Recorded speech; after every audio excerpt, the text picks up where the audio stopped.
Hürmetli vatandaşlarım, bugünkü leksiyemizle başlayımız. Leksiye de Sıdığacı Rose, Washington'dan sözdeyimiz. Bugünkü leksiyelerimizin alayidliği aşı, çisla, gün tertibi bu etkisiz sözdeyimiz. Ötkellerde almaştırattık, mühim haberlerini aldı koyattık. Bundan keyin bugün Amerika Qo'shma Shtatlarining prezidenti Trump Yaponiyada ziyoratda bo'lib. Yaponiya ziyoratida birinchi bo'lib Yaponiyaning vaziri Shinzo Abe bilan birlikda Jungoga besim ishlatib yoki qo'shnidarchilik qilib degandek. Çavşan meselesini Jungo hal qilish kerak dedi. Bundan qarta Jungo Tashqi ishlar ministrligining bayonotchisi Hua Chunying xonim başqalarning bizga ustadlik qilishining zaruriyati yo'q dedi. Shundaqla bu qatam muxbirlarni kutib olishganida Prezident Trump dediki, bizning sabr toqatli strategiyamiz oxirlashdi deydi. Yoki sabr toqat qilish strategiyamiz oxirlashdi deb ko'rsatdi. Ondan keyin Yaponiyaning vaziri Shinzo Abe dediki, biz Çavşanga bo'lgan besimni aslab oshirishimiz kerak dedi. Şuna deyimizki hazır Yaponiyadaki muvaffakiyeti Prezident Trump'ның hatta Jungo qaratgan, Çavşanga qaratgan siyasetlerdeki muvaffakiyetleri şu dereceye yetti ki endi burun Asya Tinch Okean rayını deb elinadigan siyasi hukum rayının karakterlik siyasi isim yoki atalgı endilikda endi Okean Tinch Okean rayını deb o'zgartirildi. Biz leksiyelerimizde devamlaştırıyoruz, hürmetli vatandaşlar. Birinci mavzu. Prezident Trump Jungo'yu agahlandırıp mındak dedi. Yaponiya belki Çavşanga özü taqabul turmakçı bulup oturdu. Mavzula haber 11. ayının 3. günü Amerika Avazı'nın Xitay Dil programı ilan kıldı. Haber mındak baştan. Washington. Asiyaga 13 kunlik safarga chiqadigan bir paytda Amerika Qo'shma Shtatlarining prezidenti Trump Jungoni ogohlantirib mundaq ko'rsatdi. Agar Çavşan tahdidi masalasi kechiktirilib, vaqtida hal qilinmaydi ekan, Yaponiya bu samuraylar davlati masalani o'z oldiga bartaraf qilish mumkin. Kayfiyat shundaroq turibdi. Prezident Trump haftanın 4. günü Fox Haberler televizyonunun ziyaretini kabul kılganda mundaq ko'rsatdi. Yaponiya samuraylar davlatidir. Men Jungo'ga mundaq deyman. Yani başka bu ishga ko'ngil bo'ladigan barliq kishilarga shundaq deyman. Mening demoqchi bo'lganim shuki, Yaponiya bilan sizlarning o'tiranglarda nihoyat tez arada masala chiqadi. Dikkat vatandaş. Men Jungo'ga mundaq deyman. Yana başka bu ishga ko'ngil bo'ladigan barliq kishilarga shundaq deyman. Mening demoqchi bo'lganim shuki, Yaponiya bilan sizlarning o'tiranglarda nihoyat tez arada masala chiqadi.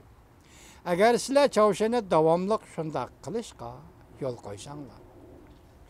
Prezident Trump'ning bu yerda shundaq qilishga degan so'zning ma'nosini nihoyat aniqki, Pyongyangning boshqa davlatlarga raketa va yadro tahdidi saylayotganligidir.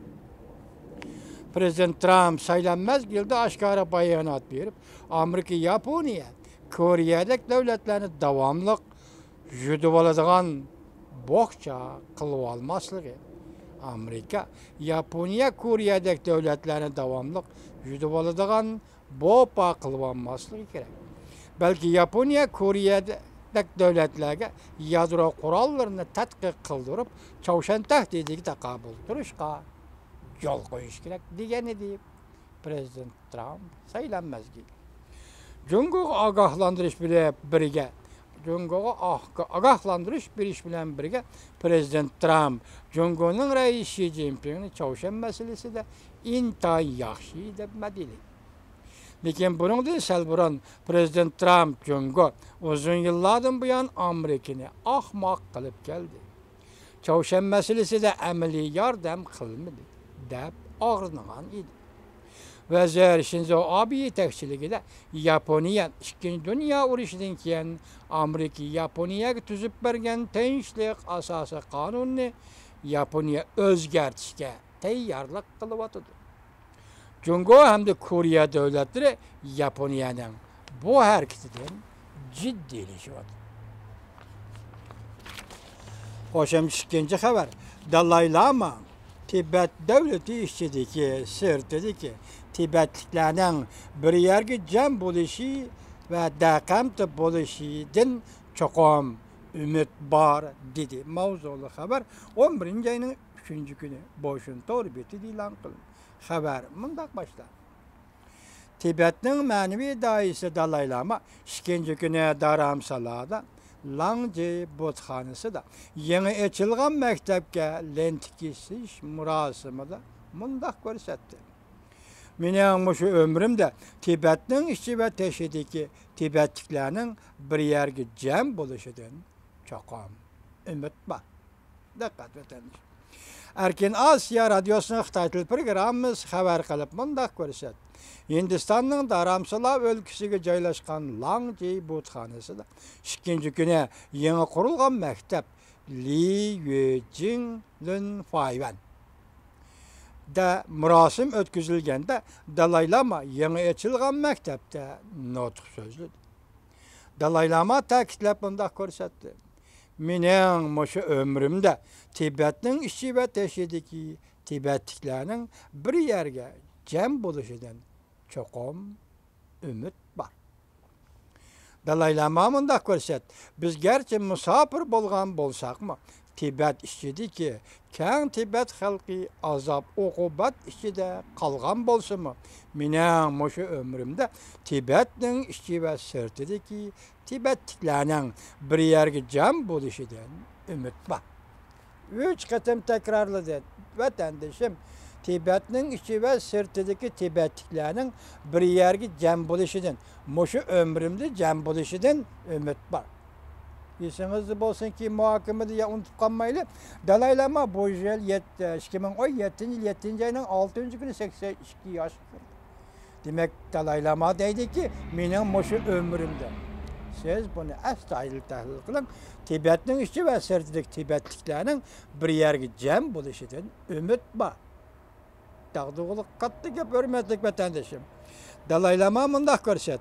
Biz gerçi musafir bolsakmı Tibet içinde keng Tibet halkı azap okubat içinde kalgan bolsa mı mening şu ömrümde Tibet'nin işçi ve sırtıdaki Tibetliklerinin bir yerge cem buluşudan ümit var.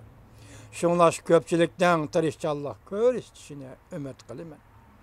Bu mektep Dalai Lama şanesi, Langje Botxanası, Angliya, Hong Kong, Mihriballık organı, hem de Vietnam'ın Liu Buddha dini merkezi Katarlı kurullar, yardım bir iş bilen kuruldu. Bu mektepten hazır 123 nefer okuyucusu var.